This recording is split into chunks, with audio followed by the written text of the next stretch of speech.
Today, my wife turns 29 years old, and she asked me for one thing, a video. I know it sounds weird, but it's actually true.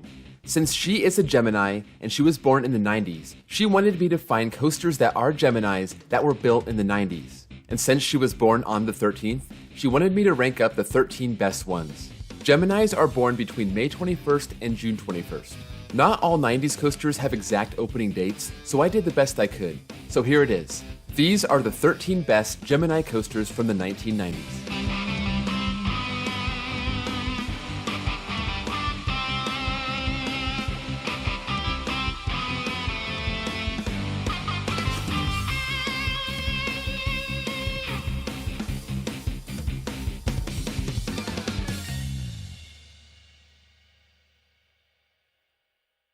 Here are a few coasters that couldn't quite make the cut.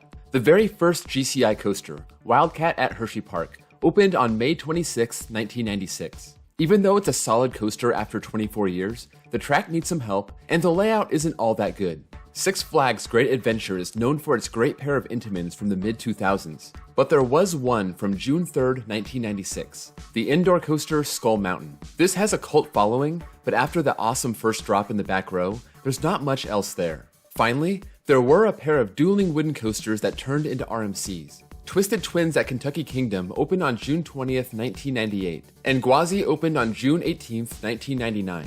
Twisted Twins closed after the 2007 season. The park closed after 2009, so this stood there for 9 years before it was finally given the RMC treatment. Gwazi closed after the 2015 season and sat there for years before construction started in 2019 to turn this dueling Woody into a hyper hybrid. Storm Chaser and Iron Gwazi carry on the legacy of these defunct Woodies. Number 13. Big One at Blackpool Pleasure Beach. Opened on May 28, 1994. This was part of the big push of coasters in the UK in 1994. Nemesis at Alton Towers, Shockwave at Drayton Manor, and the biggest of them all was Pepsi Max Big One. In fact, standing at 213 feet and having a drop at a 65-degree angle, it was the tallest and steepest coaster in the world. It's still the tallest coaster in the UK. But was it the fastest coaster in the world? Nope, that belonged to Kennywood's Steel Phantom. Pepsi Max was removed from the name in 2011 and is now just known as the Big One. Despite being big and fast, people complain about its boring layout, and I can definitely see why. That's why this is coming in at number 13. Number 12. Excalibur at Funtown Splashtown, USA. Opened on June 5th, 1998. One great thing about CCI is that they were flooding small-scale parks with really solid wooden coasters in the 90s. And this is a perfect example. Funtown Splashtown USA is a small amusement and water park in Saco, Maine that features this 100-foot-tall, 2,700-foot-long CCI. I hope to get here one day. I've never been to Maine, but it looks like a good spot to hit if I'm in the Northeast. This park is closed for the rest of 2020, so hopefully they can come back strong in 2021. Number 11. Flight of Fear at King's Dominion. Opened on June 18, 1996. Along with its clone at Kings Island, these were the first coasters to use the LIM launch, something that Premier Rides would use a lot over the next 16 years. The ride itself is an indoor spaghetti bowl coaster, originally themed to the TV show The Outer Limits, and is now left with a generic space theme. It features 4 inversions over about 2,700 feet of track, and it maxes out at 54 miles per hour in total darkness. But speaking of spaghetti bowl coasters, number 10. Poltergeist at Six Flags Fiesta Texas. Opened on May 28, 1999. This is basically the same ride as Flight of Fear, just slightly taller and faster. And the main difference is that it's outdoors. Personally, I like a ride like this where you can see everything that you're going through, because there's track and supports everywhere, and it adds to the ride when you're flying past all of that. So for that reason, I have this ranked one spot higher. Number 9. Tornado at Parque de Atracciones in Madrid. Opened on May 23, 1999. This was the very first Intamin suspended looping coaster, something that we would only see once more in Finland 2 years later. After B&M perfected the inverted model, and Vekoma took their own crack at it with the SLC, Intamin joined the fun with Tornado in Spain. This was a very basic model, 2 loops and a corkscrew. This had slightly inferior height, speed, and length compared to the Batman the Ride clones. And speaking of Bat clones, number 8.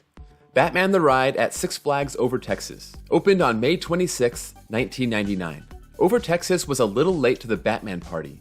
Getting there 7 years after the first one was built at Great America. You ride one, you ride them all. They're small, but powerful, and intense inverted coasters that you can find at 8 Six Flags parks. This one happens to be a Gemini, so it's the one that'll get featured. 105 feet tall, 50 miles per hour, 5 inversions, over 2,700 feet of track. It's a classic model, and people still love it today. Number 7. Zeus at Mount Olympus. Opened on June 7th, 1997. This was the third year in a row that this Wisconsin amusement park would look to CCI to get a new wooden coaster, starting with Cyclops in 1995 and then Pegasus in 1996. Zeus has 2,900 feet of track with an 85-foot drop and hits a max speed of 60 miles per hour. Really solid stats, and I can see why it's generally seen as a good coaster. Mount Olympus is getting a lot more attention lately because it's one of the first parks to reopen in 2020, so all of these coasters are suddenly in the spotlight. Number 6. Steel Force at Dorney Park. Opened on May 30th, 1997. This Morgan Hyper towers over Dorney Park, by far their tallest coaster at 200 feet, with well over a mile of track at 5,600 feet. Smooth, graceful, and not a whole lot of airtime, but still a fun long ride and still my favorite ride in the park. It would be way better if it had Magnum level airtime at the end, but you can't win them all. Number 5. Rampage at Alabama Adventure. Opened on May 23rd, 1998. Another CCI Woody at a smaller park makes this list, but this one is quite a bit larger than the others. 120 feet tall and 3,500 feet of track. I have never been here. I actually have never been to Alabama, but I hear nothing but great things about this. Alabama Adventure is currently open as of early June 2020, while a lot of other parks are still shut down. So if you want to get a ride and you're cruising through the South, check out this park in Bessemer, near Birmingham, right in the middle of Alabama. Number 4. Great Bear at Hershey Park. Opened on May 23rd, 1998.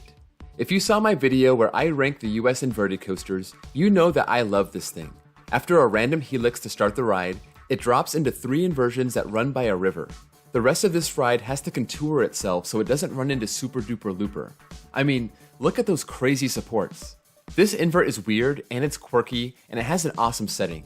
So even though it's short and it only has 4 inversions, it's one of my favorites at Hershey Park. Number 3. Star Wars Hyperspace Mountain Rebel Mission at Disneyland Paris. Opened on June 1st, 1995. Unlike the other Space Mountain rides, this one is actually an extreme thrill ride. It has an incline launch, which makes it look like you're being shot out of a cannon, and the ride goes through 3 inversions in its indoor setting. It opened as Space Mountain, from the Earth to the Moon, and was themed to Jules Verne's A Voyage to the Moon and a Trip Around It. But in 2018, it was given a Star Wars theme. If you're afraid of Vekoma loopers, don't worry. These got the new style Vekoma trains in 2017, so no more smashing your head on the restraint. Number 2. The Incredible Hulk at Islands of Adventure. Opened on May 28th, 1999. Islands of Adventure opened with an incredible coaster to serve as the centerpiece of the park and the main attraction.